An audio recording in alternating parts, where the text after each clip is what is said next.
Hi viewers, welcome back to our channel Joy of delights. ఈరోజు మన ఛానల్లో సింపుల్గా డెలిషియస్గా టమాటా పప్పు ఎలా చేసుకోవాలో చూద్దాం. ఒక ప్రెషర్ కుక్కర్లో 2 గంటల పాటు నానబెట్టిన కందిపప్పు, ఒక 2 కప్పుల కందిపప్పు, 3 కప్పుల నీళ్లు తీసుకోండి. అందులోనే 4 పెద్ద టమాటో ముక్కలు, ఒక చిన్న ఉల్లిపాయ ముక్కలు, 8 పచ్చిమిర్చి, 1 టేబుల్ స్పూన్ పసుపు, 2 టేబుల్ స్పూన్ల కారం, 2 చిటికెళ్ళ ఇంగువ, 1 టేబుల్ స్పూన్ నూనె వేసి బాగా కలపండి.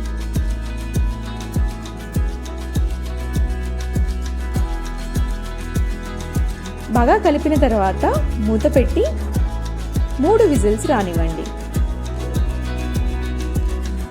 పప్పు బాగా ఉడికిన తర్వాత మూత తీసి 2 టేబుల్ స్పూన్ల కల్లు ఉప్పు వేసి బాగా పప్పును మెదపండి. మెదిపిన పప్పులోని 2 టేబుల్ స్పూన్ల చింతపండు రసాన్ని కూడా కలపండి.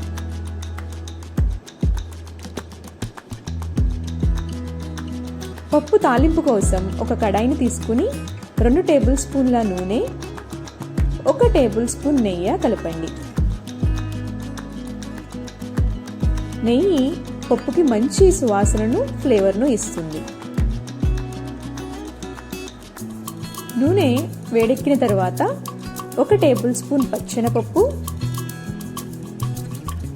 1 టేబుల్ స్పూన్ జీలకర్ర, 1 టేబుల్ స్పూన్ ఆవాలు,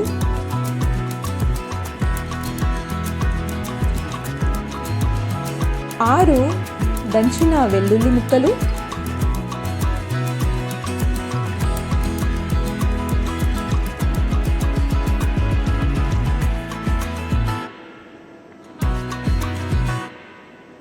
2 ఎండుమిరపకాయలను వేసి బాగా ఫ్రై చేయండి. వెల్లుల్లిని దోరగా వేయించండి.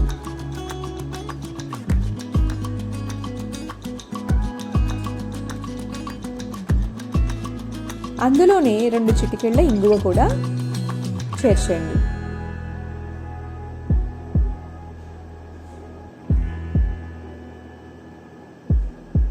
వెల్లుల్లి బాగా వేగిన తర్వాత గుప్పెడు కరివేపాకు రెబ్బలను వేయండి.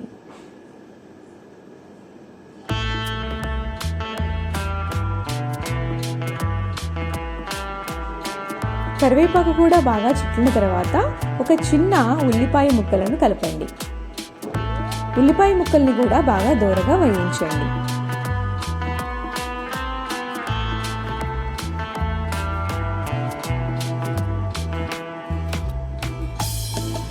ఒకసారి ఉల్లిపాయలు బాగా దోరగా వేగిన తర్వాత మెదిపిన పప్పును దాంట్లో కలిపి బాగా కలపండి.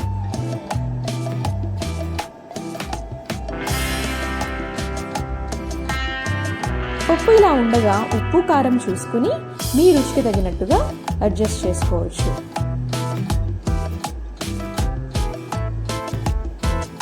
తరువాత మూత పెట్టి ఒక 5 నిమిషాలు పప్పును బాగా ఉడికించండి. 5 నిమిషాల తర్వాత పప్పు ఒక పొంగు వస్తుంది. ఆ స్థితిలో